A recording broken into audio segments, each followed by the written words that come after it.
This is what the Olympic gold medalist Carl Hester has to say on Team NAF. My job in all of this, of course, is to be able to say to the experts, you know, this is what I feel the horse is doing, this is what I would like it to look like, what do you suggest? And I'm lucky to be able to have somebody that I can ask those questions to, because of course they are the experts, they're the people that I have to put my trust in, and the horses. You know, we want to ride on teams, we have to think of safe sport, we know that NAF leads the way in that. I have this really wonderful relationship that I feel is trustworthy, I can ask what I like, and at the end of the day it's how our horses look. And I mean, I think we could safely say that, you know, when you look at the type of horses we have and the covering of muscle and condition that they're in, that things are really working well for us.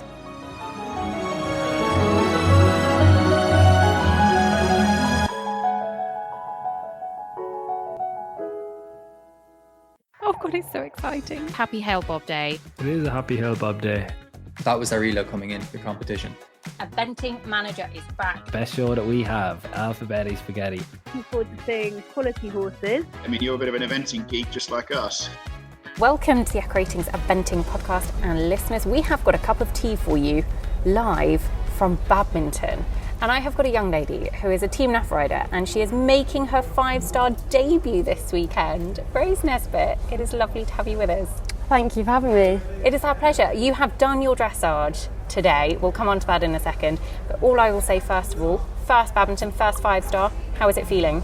Surreal. It's still weird being here. It's a complete dream come true, and to come with a horse who I've produced to the level, it's just amazing. Trying to enjoy it all and soak it all in. You have a massive smile, like your smile is contagious. Your dressage has gone very well, which absolutely I'm sure has contributed to that.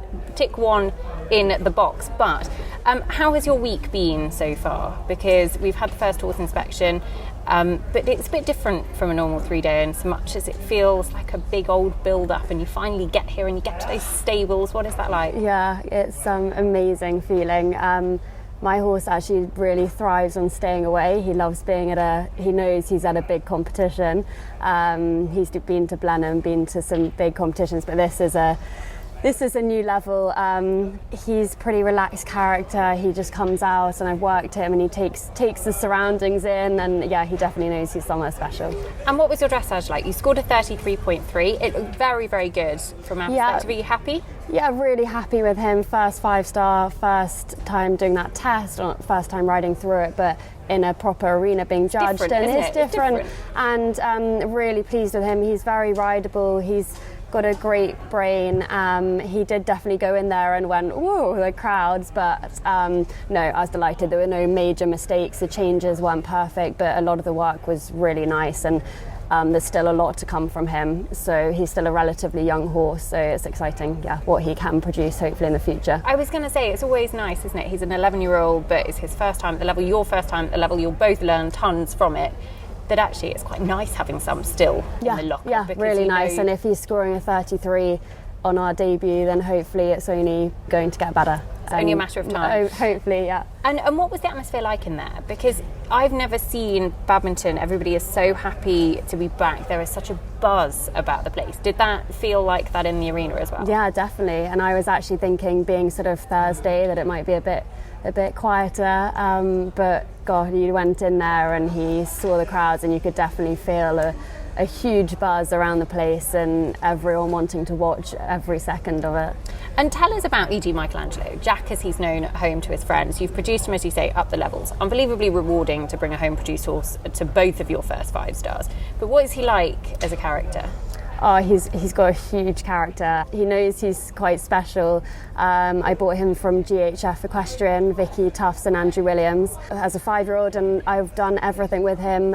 He's gone up the levels very well, so we've just sort of kept going, and never did I think, though, he would probably get to a 5-star, so to be here is just a dream come true. What's his favourite phase? Because he looks like a bit of a cross-country machine. He is a super cross-country horse. I'm very lucky. He's just always just look for the flags. He's so straight, he's so bold. Yeah, he's a cross-country machine, so hopefully he's up for the challenge this weekend. And it is a challenge. Yeah. Have you walked the course? What do you make of it? I just got back from having a second look at it. It's big, but we're at Badminton. I think all the lines are very fair, though. I think that it's quite obvious. You need to just pick your line and be in the right gear and commit to the fences, and yeah, hopefully it should all go to plan. And how many times will you aim to walk it pre-Saturday? So I'll walk it, as my dressage is out of the way, I'll walk it definitely twice more tomorrow, and then that would be 4 times. And will you do it Saturday morning as well, or? I haven't got that far yet. I'm not sure. Yeah, we'll see. Are you walking it with anybody? Who's your go-to? So tomorrow I'm going to walk it with Caroline Moore and Janelle Price, actually. Janelle, I think, is just someone who knows this place inside out, obviously a previous Badminton winner, and she's very kindly said she'll have a walk around with me. She knows probably every turn, every corner, every blade of grass, so hopefully I can get a few great tips from her. So yeah. And what about your plan with Jack over tomorrow? He's obviously done his dressage today. Will he have a jump tomorrow, or what will you do with him? Probably not a jump. I'll probably just give him to go on a nice hack, give him a bit of a canter just so he has a little bit of a pipe opener, and then lots of walking, lots of grazing, and just keep him nice and rest him up for Saturday. Nice and relaxed and ready to go. And tell us a bit about your story, because you've come up through Pony Club. You were on the Pony European Championship team, you've medalled in ponies. What is your sort of setup at home? Because, am I right in saying, a gap year that was derailed slightly? Yeah.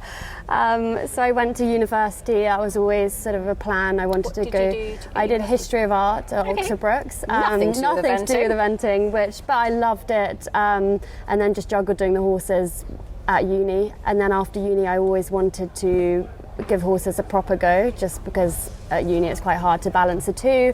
And still here now. I suppose Jack's just carried on going up through the levels, and it's a very special horse, so that's kept me wanting to do it. And I've had some lovely other horses, and at the moment I've got some really smart young horses, 4 and 5 year olds, that I'm producing this year. To probably sell at the end of the year or next year. So yeah, no, it's exciting. I love doing that as well. I was going to say, you're really passionate about producing the young horses, aren't you? Yeah, no, I sold a lovely 4-year-old last year, and it's just finding some nice ones and producing them, and I think it's really rewarding. Obviously I produced Jack from a 5-year-old, so when you've had one that you've produced to 5-star, you then want to try and have another one. I was going to say, have you got any in your yard that you think could be future 5-star horses? I have a very nice 5-year-old. He hasn't been out yet this year. We're sort of getting Badminton out the way. I've been doing lots with him at home, and he's been out and about, but he'll get out after this weekend's over and hopefully start his eventing career. And what's it like as a challenge? Because obviously, you've got one horse at the top level. It's both of your first 5 stars. You don't get the runs week in, week out at the sort of the 4-star level, at intermediate, advanced level. Are you aware of that? Do you do anything differently at home? Not really. I just keep training at home and pick my events carefully, and just, I suppose maybe I'm perhaps less exposed to some sort of big occasions like this, but I feel I'm quite a relaxed person. Big atmospheres don't bother me too much, so yeah. And who have you got supporting you here this week? Have the friends and family come out in full force? Yeah, I've got my mum, my dad, and my sister and brother are coming at the weekend. My aunts have been here today and walked the course, and I've got great vets, physios, trainers here, all a huge support. Yeah, I couldn't be here without them. And what is the aim? You've done your dressage now. Do you have a sort of something in your mind that you think, actually, Sunday night, get to this point, I will be happy? Clear cross country. I just love to, just have a really great cross country round and just try and enjoy it all, and just give him a good ride, because he is such a good jumper, and I know that he can jump around there. It's just a matter of just being in keeping the right things going. But yeah, clear round on Saturday would be amazing, and then just hope he comes out of it well. comes out of it well, and lots to look forward to for the future with him as well. Good luck, Rose. Thank you so much. It's been a pleasure to have a cup of tea. I actually feel quite bad because we haven't got a cup of tea. No. But it has been a pleasure to have you on the show, and fingers crossed for the rest of the weekend for you. Thank you so much. Thank you. Thank you for listening to the Eppa Ratings Eventing podcast. Have a wonderful day, everybody, and I look forward to having you back with us soon. Don't forget to follow us on Facebook and Instagram for more. Listeners, we'll speak to you again soon.